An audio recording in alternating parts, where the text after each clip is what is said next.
తిరుమల లడ్డుకు సంబంధించి ఎటువంటి జంతువుల కొవ్వు కలవలేదు.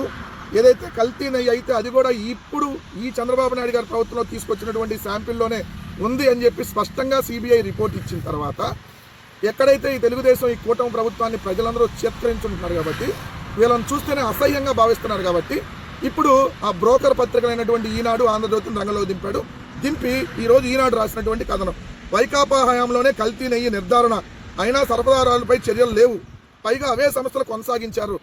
ఏ సంస్థలు కొనసాగించారు? బోలేబాబా డైరీని తీసుకొని వచ్చిందే చంద్రంబాబా అలియాస్ చంద్రబాబు. ఆ బోలేబాబా డైరీని బ్లాక్ లిస్ట్లో పెట్టింది జగన్మోహన్ రెడ్డి గారి ప్రభుత్వం ఉన్నప్పుడు. జగన్మోహన్ రెడ్డి గారి ప్రభుత్వం ఉన్నప్పుడు ఇదిగో పలానా 2019 నుంచి 2024 దాకా ఇదిగో పలానా జనవరి, లేదంటే పలానా జూనో, పలానా ఆగస్టో, లేదంటే పలానా డిసెంబరో, ఇదిగో పలానా నెలలో పలానా డైరీ నుంచి పలానా శాంపిల్ తీసుకున్నాం, ఇది కల్తీ అని తేలింది, ఇదిగో పలానా ల్యాబ్ రిపోర్ట్ అని చెప్పండి. ఇంకా ఎందుకు ప్రజలను మభ్యపెడతారు? ఇంకా ప్రజలను మీరు తప్పుదో పట్టించి 310 సంవత్సరాల చరిత్ర కలిగినటువంటి తిరుమల లడ్డుని అపవిత్రం చేసి, నిజంగా ఎంత దుర్మార్గులు వీళ్ళనంటే తిరుమల లడ్డుకి కళ్ళు పెట్టారు, తిరుమల లడ్డుకు నోరు పెట్టారు, తిరుమల లడ్డుకి కాళ్ళు చేతులు పెట్టారు, తిరుమల లడ్డు ఏడుస్తున్నట్టుగా ఏ వీడియోలు తీశారు. ఇలాంటి మనుషుల మధ్య మనం బతుకుతున్నామంటే నిజంగా ఇప్పుడు చెప్పండి, ఎవరు మురికి మాటలు, ఎవరి మురికి పత్రికలు, ఎవరి రోతరాతలు, ఎవరిది విష సంస్కృతి?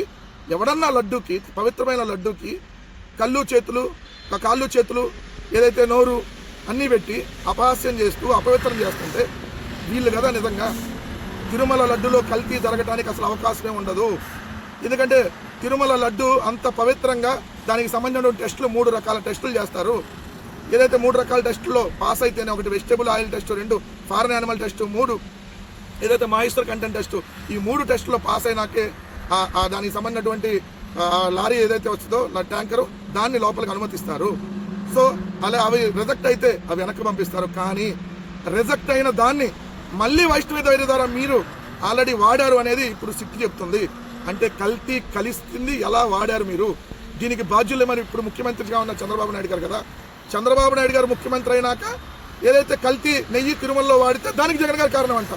ఎలా ఉందో చూడండి. అంటే ఏం జరిగినా జగన్ గారే కారణం. సో చంద్రబాబు నాయుడు గారి ఇంట్లో ఏమైనా ప్రాబ్లం వచ్చినా జగన్ గారే కారణం, ఆయనకి ఏమైనా ఆరోగ్యం బాగుండా పడినా జగన్ గారే కారణం, ఇంకా వాళ్ళ ఇంట్లో ఏమైనా గొడవలైనా జగన్ గారే కారణం.